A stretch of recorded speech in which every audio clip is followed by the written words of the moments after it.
Hi, how's it going? This is Resident of Collinwood for YouTube back with another Dark Shadows video for you guys and gals. I'm here to give my review of episode 8 of Dark Shadows. 8! 8! I'm only on 8. Um, narrated by Alexander Mulkey Isles, Alisar. Written by Art Wallace, directed by Leila Swift. When I watched this episode back, I love how Dark Shadows in some of the episodes we get, you don't always necessarily pick up where you left off in your last location. For example, in episode 7, Vicky's making the phone call, right? In this, we don't pick up in the phone booth with Vicky. We go to the Great House. We go to Collinwood. And Liz is in Victoria Winters' room, which was her room when she was a kid. Good times, right? So the windows are open. The letters are on the floor of Vicky's room. I sort of wonder if David just came in and no, but let's blame everything on David. Why not? I'm kidding, but though like, you could wonder it. Now, so Vicky, or sorry, yeah, Liz closes the windows. She picks. There's letters on the floor. Uh, Elizabeth picks them up, and walks Carolyn. And I've always told you guys there's a lot to take in when you go back through these episodes, and there really is. That's sort of what might take me a little long. Is I'm trying to make sure I get everything analyzed with the episodes that I'm watching, or rewatching, I should say. But and here's something going back through that I noticed. Yes, we're gonna get the mention of Ghost, not in just this episode, but the next episode. But what I noticed most in this episode is here's an episode where Carolyn comes to her mother, who's in Victoria's room, like I said, and she sees that uh, her mother is reading Vicky's letters. She goes, "You reading Vicky's letters from back home?" She goes, "Yeah. How'd you know about these?" Vicky showed them to me. So she goes, and that's where Elizabeth says, "What a lonely life she's lived." She goes, "It's horrible, Mom." I don't think she's horrible. She says something to that effect. That it's sort of sad. Carolyn feels sorry for Vicky. Now, if this is an episode where you learn a lot about the early Carolyn that we come to love and know, we know that is Carolyn a brat? Yes, she is. She's very bratty. That's something you pick up early on, that she's very rich girl. You could sort of pick that up in the Blue Whale episode, the episode where she's dancing in the Blue Whale and she doesn't like being talked back to, or she doesn't like being treated like a child. She's very a brat. Okay, and the way she sort of treats Joe in this episode too is a bit like, really. Um, but you also learn that the character, in my view, is very two faced. And what I mean by that is Nancy Barrett's character, and you might say, well, she's just being loyal to her mother. I wouldn't disagree with that assessment. But I also think there's something very underhanded about this. And let me explain. Carolyn tells her mother that's that that's probably why she went into town to check up on you. She's going to town to call the family home. And I thought, wait a second. Okay, you knew that how long ago? And I get you could again, this is all the same day, so she knew that earlier in this day. Again, these some of these episodes take place within the same day. Like the night scenes we're gonna get take place within the same day that Vicky is threatening to leave. So Vicky Vicky's opening day of threatening to leave is a very long day in Collinsport. So we're still on that very day. I want to stress that. But what Carolyn, it's not just what Carolyn says, it's what Carolyn doesn't say. Carolyn doesn't say that, well, she's the one who gave Vicky the suggestion about the 18 years and her father. And because all Vicky says, well, everybody in town knows about Carolyn's dad, which is true, but Vicky doesn't rat Carolyn out. But yet here's Carolyn sort of throwing Vicky a bit under the bus. That I found interesting going back through these. Because, and you might say, well, is it because of Burt Devlin? No, because though Carolyn has seen Burt Devlin, met Burt Devlin, she doesn't know she's met Burt Devlin. Um, she doesn't know that Burke is, taking an interest in Vicky. Really, Burke's taking an interest in everybody. To Burke Devlin, everybody that lives in Collinwood is his business, and he means that. Um, so you get the sense that Carolyn isn't somebody you can completely trust in this episode. And I like that because now you're throwing a bit of shades of gray at the character. That, okay, this character is very sort of goody goody to your face, but you turn your back, you better watch. And so Vicky literally, you want to know how alone Vicky really feels? And you're watching the beginning of the episodes, get to this episode uh, after you've watched the first seven, and you just now realize, I've often used the phrase DTA when it pertains to certain stories. In Dark Shadows, for the most part, DTA, because don't trust anyone, um, because everybody in every way has their own agendas. You might not know exactly what their agenda is. Again, I can't sit here, at this moment and tell you, well, Carolyn is just trying to be right by her mother. Okay, for what purpose though? Because to me, I find this very underhanded by Carolyn. Again, whether she's meaning to or not, I just feel that's very, very shady to just go, oh, hey, by the way, Vicky went into town to make a call because she's checking up on you. And yet you don't mention that you're the one who suggested about your dad. And neither did Vicky. And it's not that Vicky lied to Mrs. Stoddard. She just said, well, everybody in town knows about Carolyn, which is true. That's not a lie. But she didn't give up Carolyn either. She didn't say, oh, Carolyn told me. Whereas Carolyn's going to her mother and going, oh, Vicky went into town to make a phone call to probably to check up on your story. Um, it's just Carolyn being very underhanded here. It's like, it's just such a sly maneuver by her. This opening is just really great, obviously. Again, I love the how before we get an intro, we get a bit of monologue opening. Then now we get Act One, and it is Vicky in the phone booth talking to Mrs. Hopewell, and she connects with Mrs. Hopewell. Mrs. Hopewell tells her that she's checked with everybody, and she's checked with some staff in Bangor that nobody has heard the name. No one ever heard of Roger recommending Vicky or Elizabeth. No, no one has heard of the Collins family, and Vicky being a connection. And basically, what Mrs. Hopewell is telling her, Mrs. Stoddard is lying to you, and not so many words. She's not. You might not get the exact verbiage in DS at times, and that happens a good bit. People we talk about the word vampire never being used, but the word liar isn't exactly used in this episode. Like Mrs.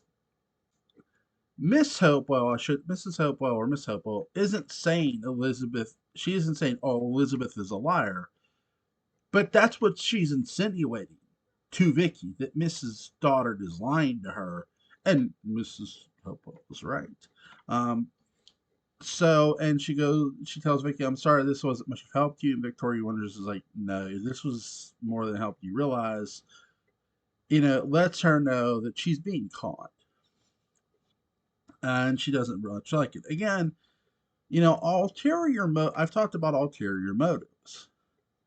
We don't know what Carolyn's ulterior motive. There's Carolyn's ulterior motives. There's Victoria Winter's ulterior motives. There's Bert Devlin's ulterior motives. You might say, well, what's Carolyn's? I've said in my view, Carolyn is waiting for her dad. She says she's scared to leave her mother. Um, she's not scared to leave her mother. She wants to be the one to confront her dad, and I think that's something you can get in these episodes too. She puts off that she's scared.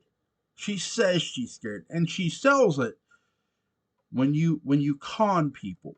When you in a, and you think about her dad, Paul Stoddard, a con artist. The apple did not fall that far off the tree in a sense. Now it falls somewhat, but think about when you con somebody. Who's the first person you really got to con? Is yourself. You sure you got to be able to lie to yourself if you're Carolyn Stoddard and say, "Oh, I'm just scared." She can believe her own lie so that she gets other people to believe it too. She gets her mother, she gets Victoria to believe it. But I call BS on that. Fool of me, girlfriend. So after that phone call between Vicky and Miss Hopewell, if you haven't got Victoria's agenda, yes, Vicky is here to tutor David, but Vicky is also here to find out about her past, find out who she really is, who her parents were. Um, so there's that, and you know, it's a great little. So again, we get a great interaction between Miss Hopewell and Victoria Winters.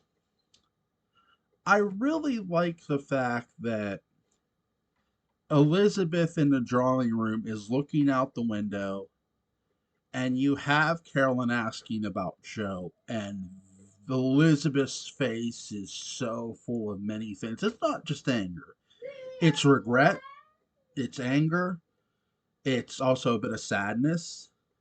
And I think really she is thinking about the decision she has made up until this point. Not the decision to be a mother to Carolyn, mind you, but the decision of marrying Paul Stoddard, dealing with Paul Stoddard, knowing the real truth about Victoria Winters and not telling her. This is always a weighed moment on Liz's mind.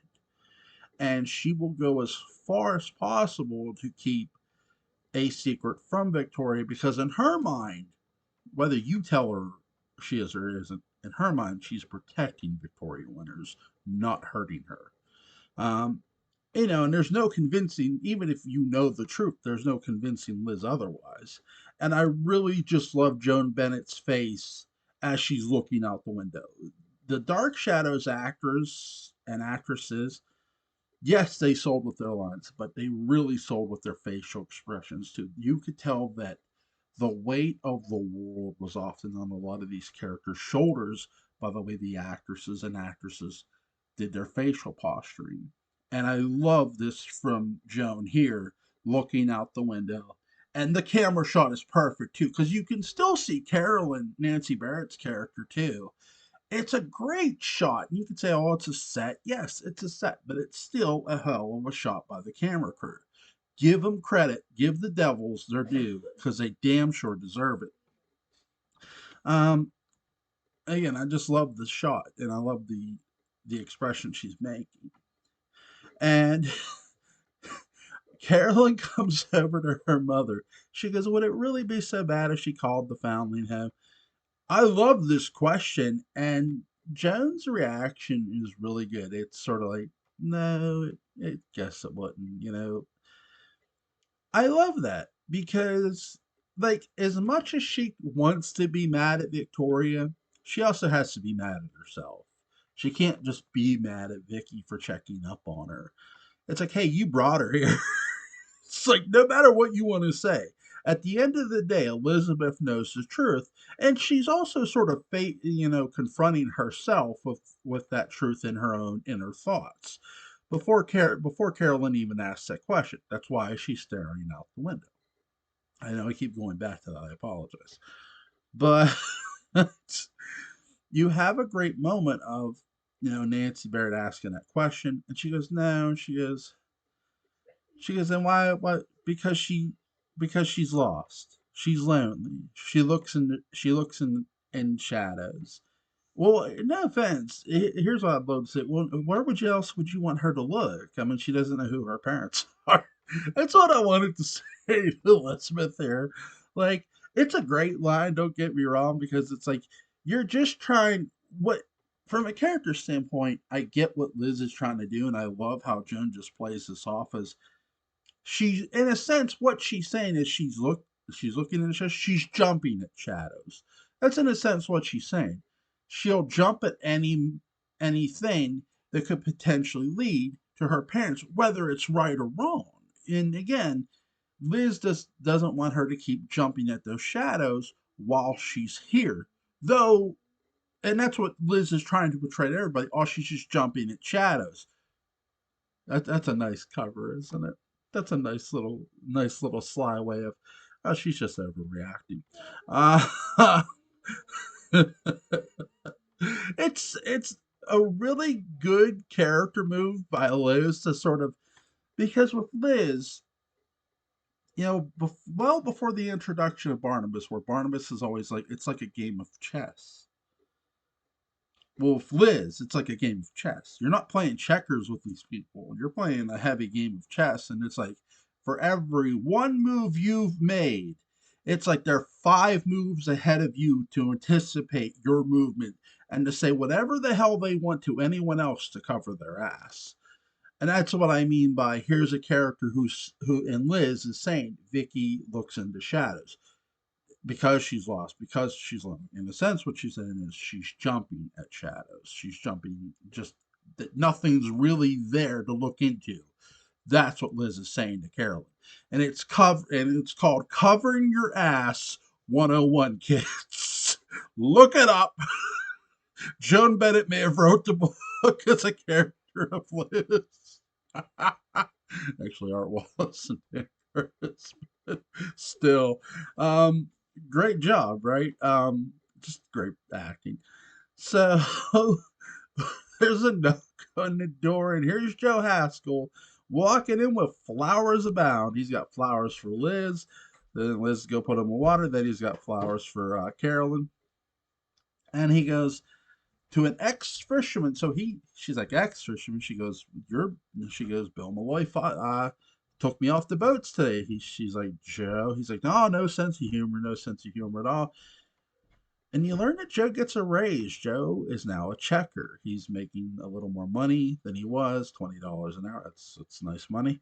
$20 an hour is still good. That's really really nice. So to hear he got a raise and Carolyn's happy for him, she hugs him. He's like, anyway, she's kissed on him, and he goes, marry me. And she pulls away. He goes, I know I've asked so many times. You could tell Joe really wants to be with Carolyn. He wants to sweep her off her feet, take her out of this house, and have her as his wife. And you appreciate Joe Haskell's commitment, or sorry, Joel Carruthers' commitment to Joe Haskell. Joe is the ultimate baby face in these episodes. He really is. He and Vicky is who you're sort of rooting for. That you have drawn a very interesting line so far with DS. It's Vicky and Joe are your protagonists. Burke is your anti-hero slash shake the tree.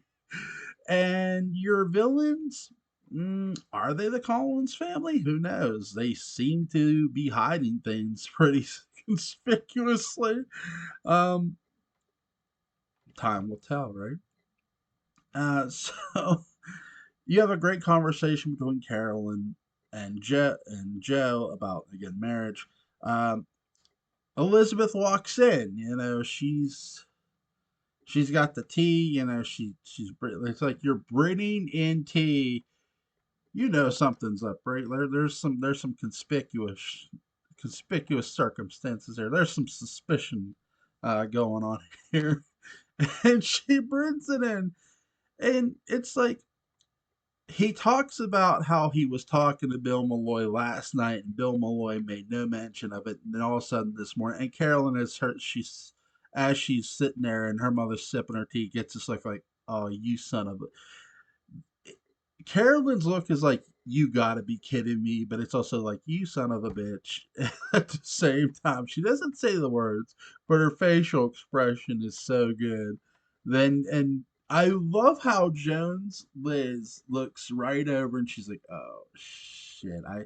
Liz now knows she's got to come up with an immediate lie to save her ass yet again. And here we go. We have a great back and forth battle between mother and daughter. This is one of the best early disagreements between Liz and Carolyn. Mother and daughter about to butt heads a bit, and you love it for the what it is. It's just a family disagreement. You have Carolyn goes, Carolyn goes, "It's not surprise to you that Joe got a raise, is it?" She goes, "You talked to Bill Malloy, didn't you?" She said, "Well," she covers it smoothly. Liz is like, "Well, I talk to Bill Malloy every morning. He's the manager of my fishing fleet." And she goes, "And you talked about Joe."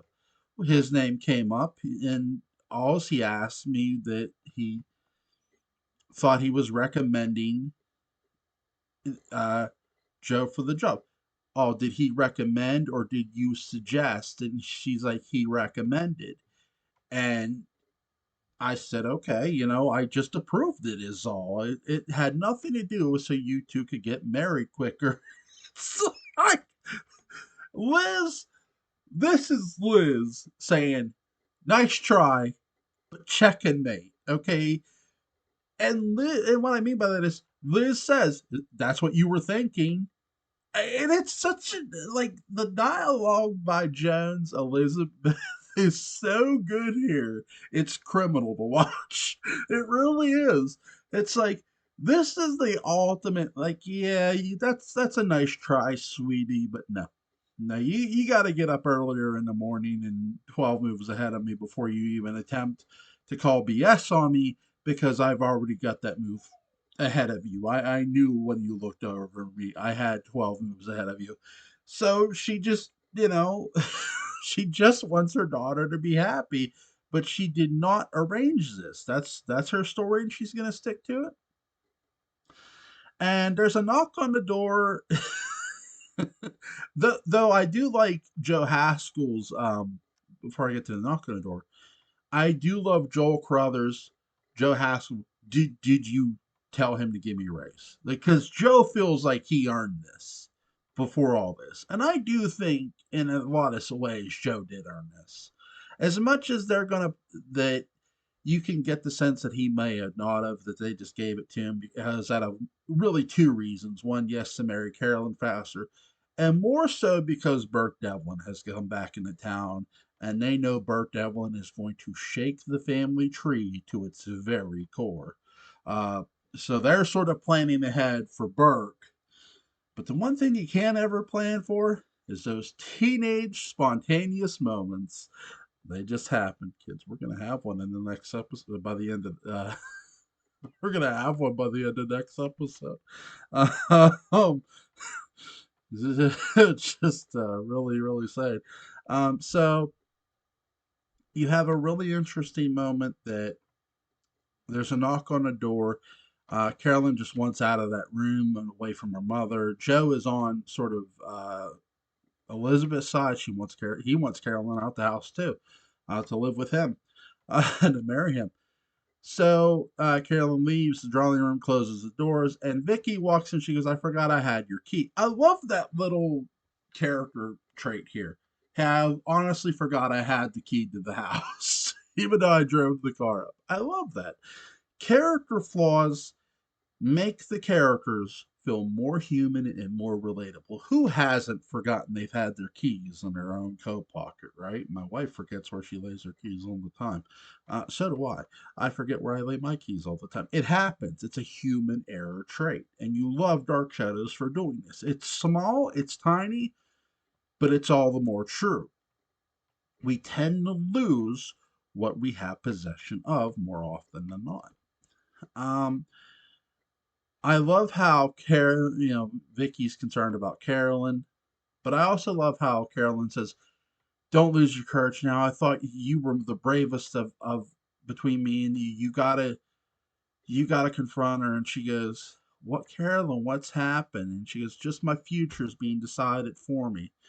This is what Carolyn honestly doesn't want her future decided for her. That is true. I can't call Carolyn a liar for that, but I also think Carolyn doesn't want to tell her mother why she's really staying.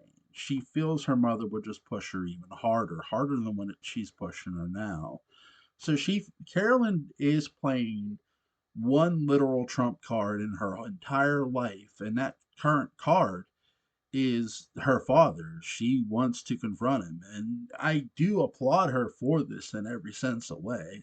I applaud that the character is holding on that one day her father's just going to walk back through that door and she wants to give him a piece of her mind and then some. And you appreciate the character for that. Now, again, I can't hate the character for being deceitful in this episode. I love that little shades of gray moment because here's Carolyn, this sweet, innocent girl dancing right in one episode.